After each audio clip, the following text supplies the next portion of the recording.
മിസ്സിന്റെ കുഞ്ഞുമക്കൾക്ക് എല്ലാവർക്കും നമ്മുടെ അറബിക്ക് പരീക്ഷ ആവാനായിട്ടുണ്ട്. അപ്പൊ എല്ലാവരും ആ പരീക്ഷയ്ക്ക് ഇങ്ങനെ പഠിക്കുന്ന തിരക്കിലൊക്കെ ആയിരിക്കും അല്ലേ. അപ്പൊ മിസ് നിങ്ങൾക്ക് വേണ്ടിയിട്ട് നിങ്ങളുടെ പരീക്ഷയ്ക്ക് എന്തായാലും പഠിക്കേണ്ട ഒരു കാര്യം പറഞ്ഞു തരാനാണ് ഇപ്പോൾ വന്നിട്ടുള്ളത്. അപ്പോൾ ഇത് മാത്രമല്ല, നമുക്ക് ഒരുപാട് കാര്യങ്ങളുണ്ട്. അപ്പോൾ അതൊക്കെ മിസ് കറക്റ്റായിട്ട് ഇന്ന് രാത്രി 7:30 നിങ്ങൾക്ക് പറഞ്ഞു തരും. അപ്പോൾ ഉമ്മേനോടൊക്കെ ഇങ്ങനെ ചോദിക്കുക, സമയമായോ എന്നൊക്കെ. എന്നിട്ട് കറക്റ്റ് സമയത്ത് തന്നെ മറന്നു പോകരുത് കേട്ടോ. 7:30 ആയിരിക്കും മിസ് വരിക. അപ്പം നിങ്ങൾക്ക് എന്തൊക്കെയാണ് നിങ്ങൾ പരീക്ഷയ്ക്ക് പഠിച്ചിട്ട് പോകേണ്ട കാര്യങ്ങൾ, അതേപോലെ എങ്ങനെയാണ് നമ്മുടെ ടീച്ചർ നമ്മളോട് ക്വസ്റ്റ്യനൊക്കെ ചോദിക്കുക, ഇതൊക്കെ മിസ് നിങ്ങൾക്ക് പറഞ്ഞു തരും.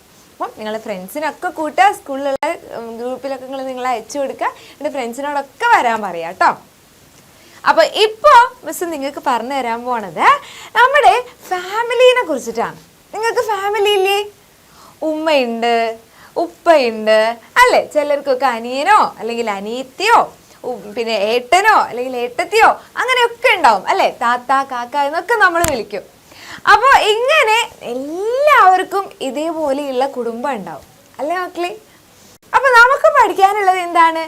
ഈ കുടുംബത്തിലുള്ള ആൾക്കാരൊക്കെ പേരാണ് നമ്മൾ പഠിക്കാൻ പോണത്. നമുക്കൊന്ന് പഠിച്ചാലോ?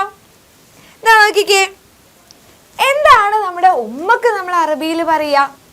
ഇതാ ഇവിടെ നമുക്ക് കാണാൻ പറ്റുന്നുണ്ട് അല്ലേ? ഉമ്മനെയും ഉപ്പനെയും ബ്രദറിനെയും സിസ്റ്ററിനെയും ഒക്കെ ഇവിടെ കാണുന്നില്ലേ? ഇത് ഉമ്മയായിരിക്കും അല്ലേ, ഇത് ഉപ്പയായിരിക്കും, ഇത് എന്താണ് ബ്രദറാണ്, ഇത് സിസ്റ്ററാണ്. അപ്പൊ ഇതൊക്കെ നമുക്ക് മലയാളത്തിലും ഇംഗ്ലീഷിലൊക്കെ മിസ്സിന്റെ കുഞ്ഞുമക്കൾക്കൊക്കെ അറിയാം. പക്ഷെ അറബിയിൽ നമ്മൾ എന്താണ് പറയാ? എന്താ മക്കളെ പറയാ? ഉപ്പക്ക് നമ്മൾ എന്താണ് അറബിയിൽ പറയാ? അബുൻ. എന്താണ് പറയാ? അബുൻ. അബുൻ എന്നാണ് നമ്മള് ഉപ്പക്ക് പറയാ കേട്ടോ, അബുൻ. അപ്പൊ എങ്ങനെയാ അലിഫ് എഴുതാൻ എല്ലാവർക്കും അറിയില്ലേ? അലിഫ് നമുക്ക് പഠിക്കാനുണ്ട് കേട്ടോ. എങ്ങനെയാ നമ്മൾ അലിഫ് എഴുതുക? ഇങ്ങനെയാണ് നമ്മൾ അലിഫ് എഴുതുക. അപ്പൊ അലിഫും ബാവും കൂടി എഴുതുമ്പോഴാണ് നമുക്ക് എന്ത് കിട്ടുക? അബുൻ. അപ്പൊ നമ്മൾ എന്ത് വരക്കണം? നമ്മളിങ്ങനെ വരച്ചു കൊടുക്കുക അല്ലെ? നമുക്ക് അബുൻ ഉണ്ട് ഇവിടെ, നമുക്ക് മനസ്സിലായി. ഇനി നമ്മുടെ ഉമ്മക്ക് നമ്മൾ എന്താ പറയാ? അബുൻ. ഉപ്പക്കാണെങ്കിൽ ഉമ്മക്ക് എന്താ പറയാ? ഉമ്മ അല്ലേ? ഉമ്മുൻ. അബുൻ. അതേപോലെ തന്നെ നമ്മുടെ ഉമ്മക്ക് ഉമ്മുൻ. അപ്പൊ അതും നമ്മൾ പഠിച്ചു. ഉപ്പക്ക് എന്താ പറയാന്ന് പഠിച്ചു, ഉമ്മക്ക് എന്താ പറയാന്ന് പഠിച്ചു. ഇനി നമ്മുടെ ബ്രദറിന് നമ്മൾ എന്താ പറയാ? നമ്മുടെ അനിയനോ അല്ലെങ്കിൽ കാക്കയോ ഒക്കെ ഉണ്ടാവും അല്ലേ? നിങ്ങളുടെ വീട്ടിലുണ്ടോ? എന്താ നമ്മുടെ അവർക്ക് അറബിയിൽ പറയാ? അഹ്. അഹ്. അഹ് എന്നാണ് നമ്മള് നമ്മുടെ ബ്രദറിന് പറയാ കേട്ടോ. ഇനി നമ്മുടെ ആരാണുള്ളത്? നമ്മുടെ സിസ്റ്റർ ഉണ്ടാവും അല്ലെ? അനിയത്തിയോ അല്ലെങ്കിൽ താത്തയോ ഒക്കെ ഉണ്ടാവും നിങ്ങളുടെ വീട്ടില്. അപ്പൊ അവർക്ക് നമ്മൾ പറയും ഉഹ്ത്ത്. അപ്പൊ എന്ന് ഇത് എന്നാണ് കേട്ടോ. മുകളിലൊരു വരയാണെങ്കിൽ നമ്മള് എന്നാണ് പറയാ. ഉഹ്ത്തിന്റെ എന്ന് നമ്മൾ എങ്ങനെയാ പറയാ? എന്നെങ്ങനെയാ പറയാ മക്കളെ?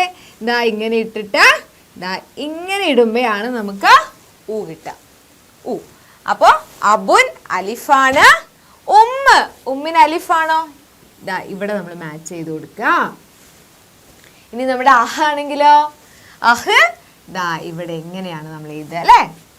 അഹ്. ഇനി ഉഹ്ത്തോ? ആണ്. അല്ലേ? അപ്പൊ നമ്മൾ ഇവിടെ ഉഹ്ത്ത്. പഠിച്ച മക്കളെ? ഉമ്മക്ക് എന്താണ് പറയാ? ഉപ്പക്ക് എന്താണ് പറയാ? ബ്രദറിന് എന്താണ് പറയാ? സിസ്റ്ററിന് എന്താണ് പറയാ? ഈ 4 കാര്യങ്ങൾ മിസ്സിന്റെ കുഞ്ഞുമക്കളെ എല്ലാവരും പഠിച്ചോ? ഇത് നമ്മുടെ പരീക്ഷയ്ക്ക് എന്തായാലും ചോദിക്കാൻ പോണ ഒരു ചോദ്യമാണ് കേട്ടോ. അപ്പൊ ഇത് പഠിക്കാതെ ആരും പരീക്ഷയ്ക്ക് പോകാൻ പാടില്ല. ഉമ്മുൻ, അബുൻ, പിന്നെന്താണ്? അഹ്, ഉഹ്ത്ത് അല്ലേ മക്കളെ? അപ്പൊ ഈ 4 ആൾക്കാരെ മിസ്സിന്റെ മക്കളെ എല്ലാവരും പഠിക്കണം. ഇത് മാത്രമല്ല, നമുക്ക് ഇനിയും കുറേ കാര്യങ്ങൾ പഠിക്കാനുണ്ട്. അപ്പൊ അതൊക്കെ നമ്മൾ ഇന്ന് രാത്രി പറയും. ക്വസ്റ്റ്യൻ ഒക്കെ മിസ് നിങ്ങൾക്ക് കാണിച്ചു തരും. നമ്മൾ ഒരുമിച്ച് ഫുള്ളായിട്ട് നമ്മൾ പഠിക്കും കേട്ടോ.